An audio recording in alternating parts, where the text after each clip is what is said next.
r/AskReddit asks, what's a conspiracy theory that later got proven to be true? The Bruce MacArthur story is a weird one. For 7 years there was a conspiracy theory of a serial killer specifically targeting gay men around Toronto was floating around, but it could never be proven, until eventually enough evidence came up implicating him and he got caught in a sting operation. Had to write an essay in Cégep, kinda like pre-uni/post-high school in Quebec, for a crime class. Most people wrote about mafia stuff. I wrote about missing gay men in Toronto and how I believed it was a serial killer. Went into a whole tangent about vulnerable peoples and the likelihood of them disappearing without police looking too hard at it. The teacher failed me, citing that I had to write about a real thing and not a conspiracy theory. Proved my theory and I'm still waiting for that A, Mrs. Urciero. Armstrong was using an elaborate international blood transfusion scheme to cheat at bike racing. The fall of Lance Armstrong was something else. He went from a superhuman, cancer-surviving world champion to a doper who kept getting caught and trying to lie his way out of it.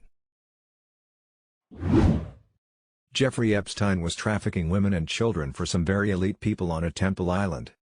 Crazy but true. You know, I remember reading that Hunter S. Thompson was working on the story of his lifetime, one that involved a child pedophilia ring that involved many of the world's most powerful people and that it ran all the way up to the White House during the Bush Sr. administration. Before he could publish the story, he was found having committed suicide. Many of his friends and family had publicly questioned the suicide, in part because Thompson had said he was worried about being taken out in just such a way. I have a feeling that he was pulling on some threads that would have led to this whole Epstein ring. People forget that Thompson was an actual journalist. Project MKULTRA. The CIA really was experimenting on unsuspecting citizens to determine the effects of LSD, specifically as relates to mind control. My mother tells me of how my grandfather was one of those test subjects in a local psychiatric hospital. She also told me that the doctor who administered the study later committed suicide. The FBI really was eavesdropping on Dr. King. Eavesdropping? They fucking killed him, bro. Dr. King's own family doesn't even believe the guy that's locked up did it. When I listened to the Slate Podcast Slow Burn about Watergate, they mentioned how to a lot of people, it seemed to be the first vindicated conspiracy theory since it was first reported by tabloids and whatnot. The Lincoln Assassination. That was a true conspiracy, with shadowy meetings and plans and everything. Besides Lincoln, they planned to kill the VP Johnson and Secretary of State Seward.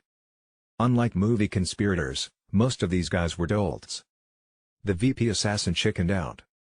Seward's would-be assassin succeeded in seriously wounding him but failed to kill him.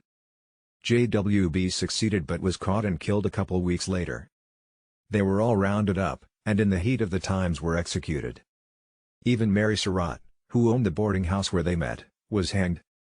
The doctor who set Booth's leg, broken during the escape, got 20 years in prison. People don't think of it as a classic conspiracy, because there wasn't a government or state-sponsored hand behind it. Try as they might, the feds could never find any proof that the Confederate leadership had anything to do with it, but it was a conspiracy nonetheless.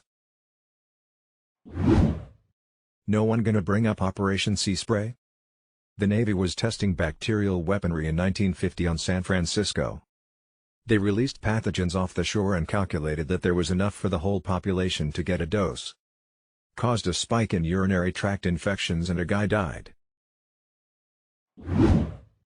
That the government was monitoring our phones.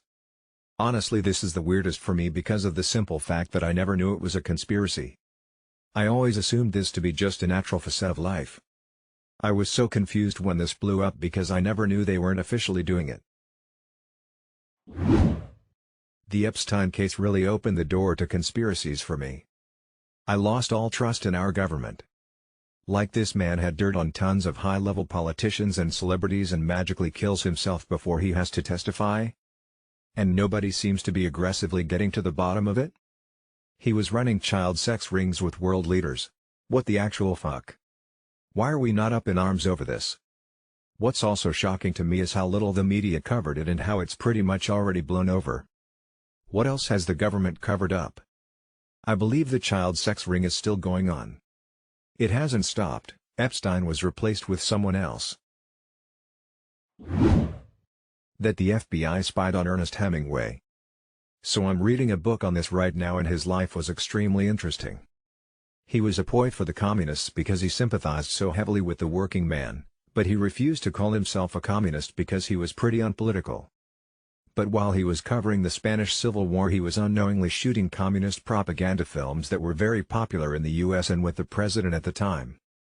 The book hasn't covered the actual surveillance, but it's written by a CIA researcher who mentions how thick Hemingway's file was in the foreword. Writer, Sailor, Soldier, Spy by Nicholas Reynolds. That China harvests organs from their prisoners. The first rumors came out in the early 2000s, but everyone dismissed it since it came from Falun Gong practitioners, which were like a Chinese Buddhist cult. If you lived in any major city, you'd see them passing out flyers and protesting in front of Chinese embassies, and no one believed them. 20 years later, we all know it to be true. Did you know that this was also speculated on in WWZ, the book, as part of how this virus spread, which may also be true for the current situation? It may seem unthinkable now, but just a few decades ago the idea that the Catholic Church was knowingly harboring pedophiles among its ranks, and would move those child molesters to different locations with fresh victims when the people at their current location became suspicious, was thought to be a conspiracy theory only believed by total tinfoil hat nutcases. Shame it turned out to be horribly true. And the Catholic Church still hasn't cleaned up their act. If the choir boys are in less danger now, it's not because the church has cracked down on the predators, it's because normal people now know not to leave their kid alone with Father McFeely. Apple slows down older iPhones with software updates. They said it was to help reduce the load on the batteries as they lose performance with age, so a slower phone would make the batteries last longer. Not sure if legit or just taking advantage of that quirk in batteries and overestimating the benefit of their solution. 30 years ago my aunt and uncle, educated scientists, told me that Harvard and the other Ivy Leagues had a secret quota they used to keep Asians limited. I stupidly thought this was crazy because I was repeatedly told affirmative action can only help you, not hurt you. And here we are. I've heard that calculations show that if affirmative action rules are lifted, whites would massively drop from universities because South Asian and East Asian students would increase. MKULTRA CIA Mind Control and Behavior Modification Program. There were a lot of different conspiracies about it, and it turned out to be true. Some notorious people were subjects in the program, including the Unabomber and Whitey Bulger. There is an underlying theory that the project never stopped and is ongoing even today. One that got proven false was the Rosenbergs were falsely accused, which was a subject of many documentaries in the 70s and 80s. After the fall of USSR, it was proven they were spies.